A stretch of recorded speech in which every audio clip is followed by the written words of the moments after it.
Like a lot of people on Wednesday, I was glued to my television all day. I mean, the internet options that I usually find news on wouldn't cut it. I went old school, turned on ABC News on the large screen. And as I was watching, my son Joseph, who is 12 now, he came to sit next to me and we watched for 2 hours there together.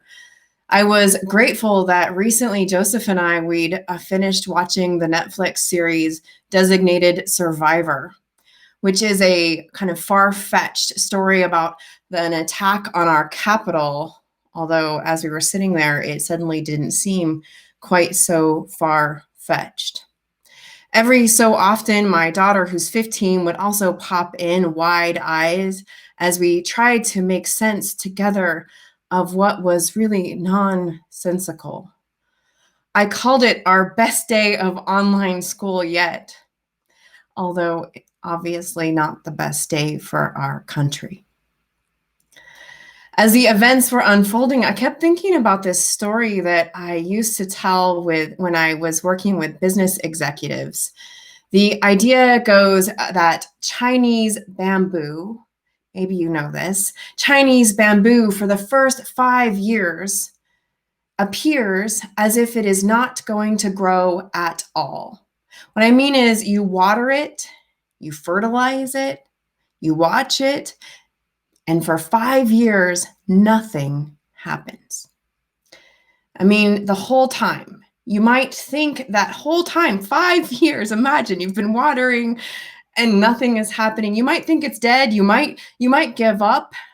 But if you keep going and get to the 5th year, then suddenly it starts growing so fast you can literally see it growing.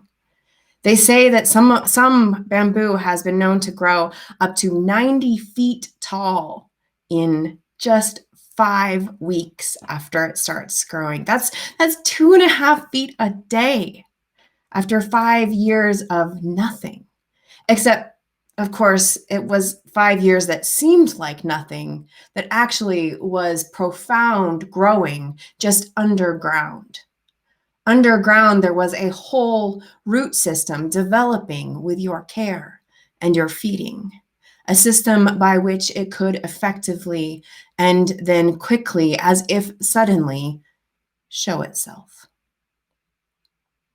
I don't know about you, but for me, there were things about what happened this week that were shocking, but they were not surprising.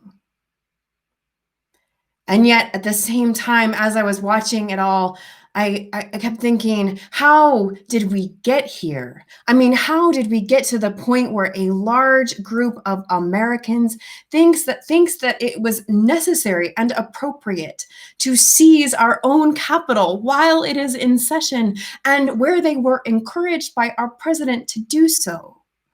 And how did we get to the point where not only did they find it necessary, but also where they were capable of getting in like that? Of all the things I had to explain to my son that day, one of the hardest was how this whole group of people was able to scale the walls, break down windows. He was saying, "Mom, where are the police? Or the CIA or the FBI?" I mean, all those groups that we saw very active in Designated Survivor, right? That these were the questions we were all asking, at least until we wondered if maybe the police were helping them. How did we get here? It was shocking, but it really shouldn't have been surprising. Because when we look back over not just 5 years, but really 50 years, or maybe even hundreds of years to the founding of this country, we can see the ways that the root system has been growing with the watering and the feeding of this organism, this force that has been there all along. And this week, it simply showed itself within all of its well-nourished glory.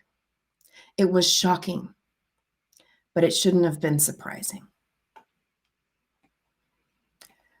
As Sean said, we thought of this series, Tiny Revolutions, a few months ago. without any idea that this exact week we're kicking it off there'd be something that some would think of as an actual revolution. I mean, Wednesday morning, Laura Boebert, that's a congressional representative from Colorado, she literally tweeted, "This is 1776."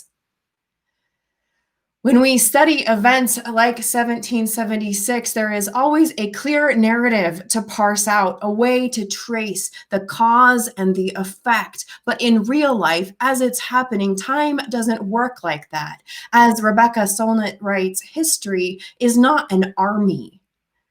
It is a crab scuttling sideways, a drip of soft water wearing away stone, an earthquake breaking centuries of tension.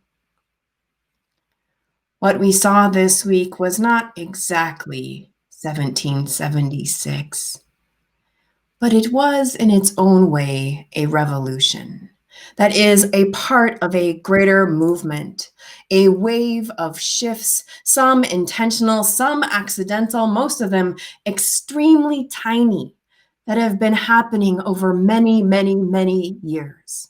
Shifts in individuals, shifts in relationships, shifts in how we learn information, how we talk to each other, who we talk to, and who we do not.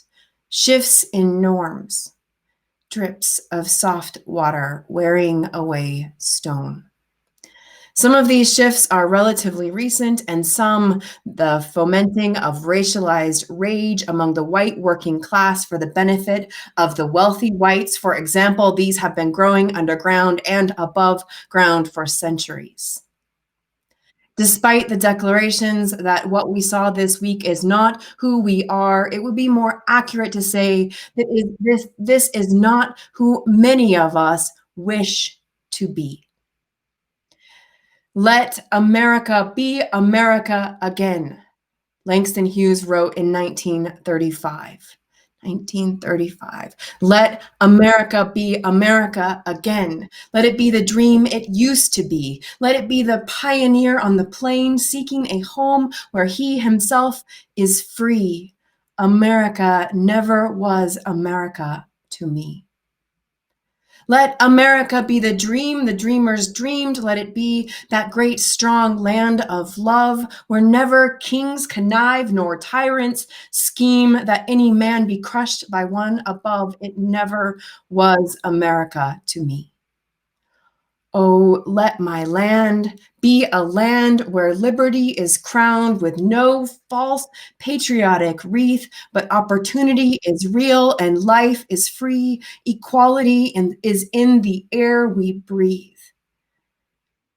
There's never been equality for me, nor freedom in this homeland of the free.